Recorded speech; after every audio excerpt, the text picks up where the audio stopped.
I will make a hot note. Where is your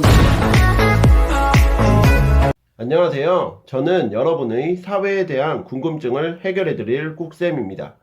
오늘은 중학교 3학년 사회 12강 물가와 실업에 대해 공부해 보겠습니다.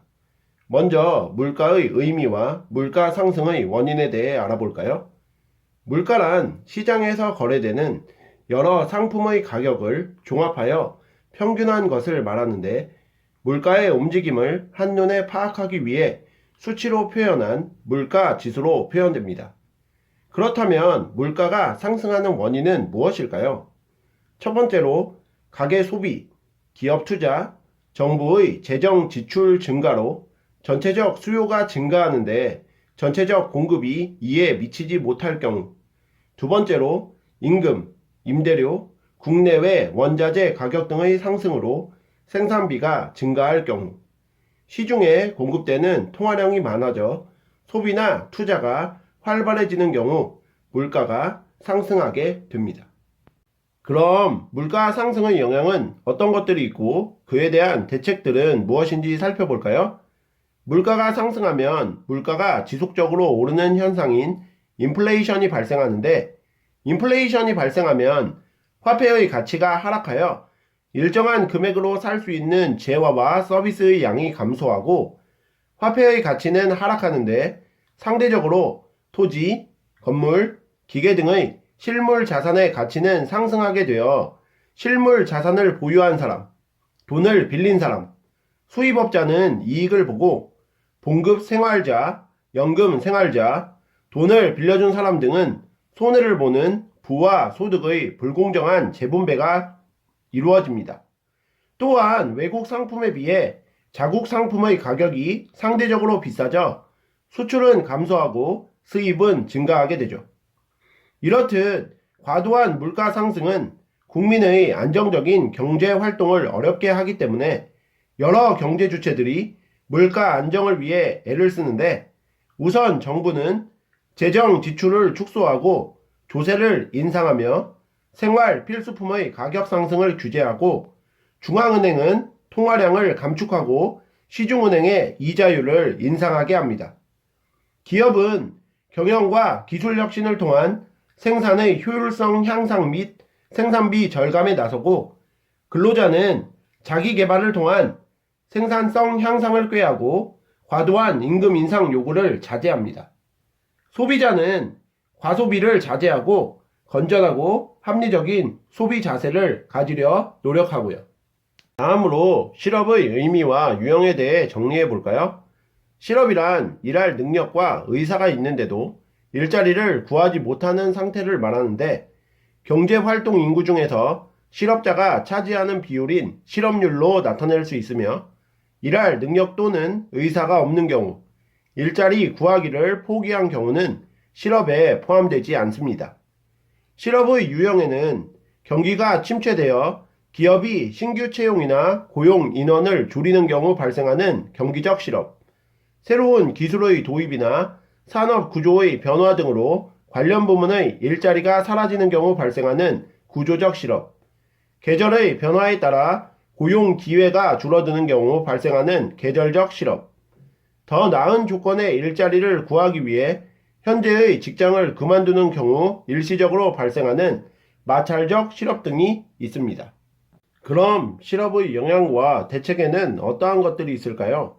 실업의 영향은 개인적 측면과 사회적 측면으로 나누어서 생각해 볼 수 있는데, 개인적 측면에는 소득 감소로 인해 생계 유지에 어려움을 겪을 수 있는 점, 직업 생활을 통한 자아 실현의 기회, 자아 존중감을 상실하여 심리적 불안을 겪을 수 있다는 점이 있고, 사회적 측면에는 일할 능력이 있는 사람이 경제활동에 참여하지 못해 인적 자원이 낭비된다는 점, 세금으로 얻게 되는 정부의 수입은 줄어드는 반면 실업 인구를 부양하기 위한 정부의 재정 부담이 증가하는 점, 빈부격차 확대, 가족 해체 및 생계형 범죄의 증가 등으로 사회 불안이 심화될 수 있는 점, 가계의 소비 활동이 감소함에 따라 기업의 생산과 투자가 위축되어 경기가 침체된다는 점 등이 있습니다.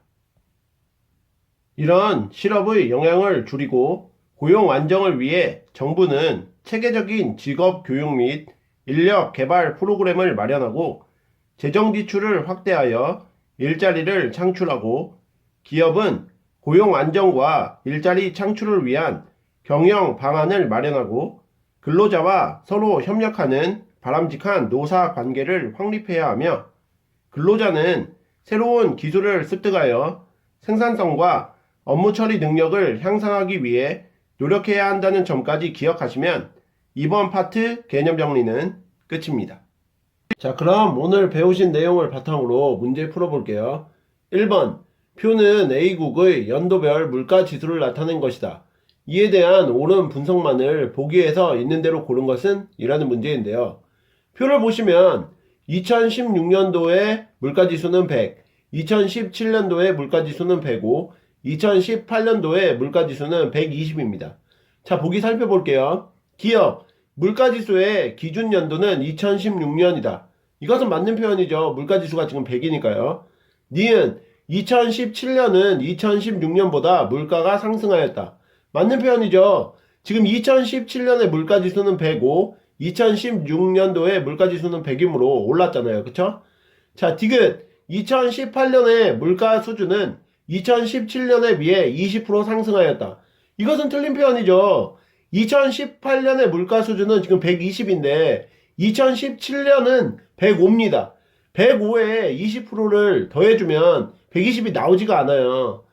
아마 이거는 2018년도는 2016년도에 비해 물가가 20% 상승했다 라는 표현이 돼야 맞는 표현이므로 디귿은 틀렸고요. 리을, 이러한 물가 변동 추이가 지속될 경우 상품 구매력이 하락할 수 있다. 지금 물가가 2016년부터 2018년까지 계속 오르고 있기 때문에 리을도 맞는 표현이 되겠습니다. 그러므로 1번 문제의 정답은 4번이 되겠습니다. 2번 문제도 풀어볼게요. 인플레이션이 발생할 경우 유리해지는 사람을 보기에서 고른 것은? 이라는 문제인데요. 보기 기억, 매달 연금을 받아 생활하는 가연씨. 자, 이것은 틀린 표현이죠. 인플레이션이 발생을 하면 화폐의 가치가 하락하기 때문에 연금 생활자는 불리하게 됩니다. 니은, 지난해에 토지와 주택을 구입한 나연씨. 이것은 옳은 표현이죠.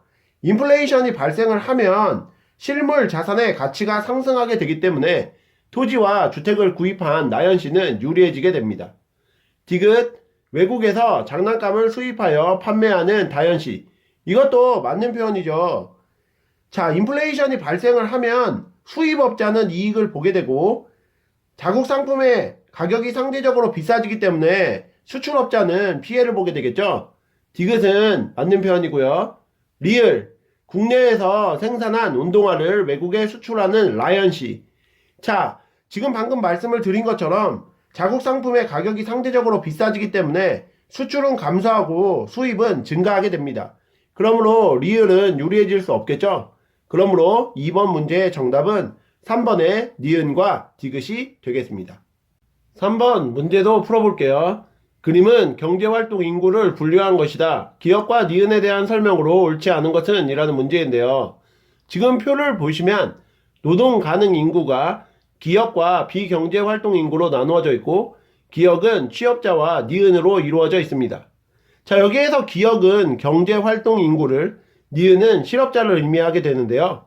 이를 바탕으로 보기를 살펴보면 1번, 기역에는 구직활동 중인 취업준비생이 포함된다. 맞는 표현이고요. 2번, 일자리 구하기를 포기한 사람은 기역에 포함되지 않는다. 맞는 표현입니다. 3번, 기역은 일할 능력과 의사가 있는 15세 이상 인구를 의미한다. 맞는 표현이고요. 4번, 니은에는 중고등학생이 포함된다. 이것은 좀 틀린 표현이죠. 노동 가능 인구 중에서 노약자, 학생, 가정주부 등은 대표적인 비경제활동 인구입니다. 그러므로 4번이 3번 문제의 정답이 되겠네요. 5번, 실업률은 기역에서 니은이 차지하는 비율을 의미한다. 맞는 표현이죠. 실업률은 경제활동 인구 중에서 실업자가 차지하는 비율을 의미하므로 5번도 맞는 표현이 되겠습니다. 4번 문제도 풀어볼게요. 다음은 A국의 인구 구성을 나타낸 것이다. A국의 실업률로 옳은 것은? 이라는 문제인데요. A국의 노동 가능 인구는 500명이다. 이 중 일할 능력 또는 일할 의사가 없는 사람은 50명이고 취업하여 일하고 있는 사람은 360명이다. 실업률은 한 나라의 경제활동 인구 중 실업자가 차지하는 비율입니다. A국의 노동 가능 인구 가운데 경제활동 인구는 노동 가능 인구 500명에서 일할 능력 또는 일할 의사가 없는 50명을 뺀 450명이 되고, 실업자는 그중 취업하여 일하고 있는 사람이 360명이라고 했으니까 450에서 360을 뺀 90명이 될 것입니다. 그러므로 A국의 실업률은 450분의 90 곱하기 100, 즉 5분의 1 곱하기 100이 되므로 3번의 20%가 정답이 되겠습니다. 오늘의 마지막 5번 문제 풀어보겠습니다. 가, 다에 해당하는 실업의 유형을 옳게 설명하시오 라는 문제인데요. 가영씨는 더 나은 조건의 직장을 구하기 위해 기존에 다니던 직장을 그만두었다. 자, 이것은 새로운 일자리를 찾는 과정에서 발생하는 마찰적 실업이죠. 다음 아이스크림 공장에서 근무하던 나 역시는 겨울이 되어 공장이 생산을 줄이면서 해고당하였다. 이것은 계절 변화에 따라 발생하는 계절적 실업입니다. 고속도로 요금 징수원으로 일하던 다정씨는 기계를 이용한 요금 결제가 확산되면서 일자리를 잃었다. 이것은 새로운 기술의 도입으로 발생하는 구조적 실업이죠. 그러므로 가는 마찰적 실업, 나는 계절적 실업, 다는 구조적 실업으로 적어주시면 되겠습니다. 이상으로 중학교 3학년 사회 12강 물가와 실업에 대해서 공부해 보셨는데요. 복습 열심히 하시고 다음 시간에 뵙겠습니다. 감사합니다.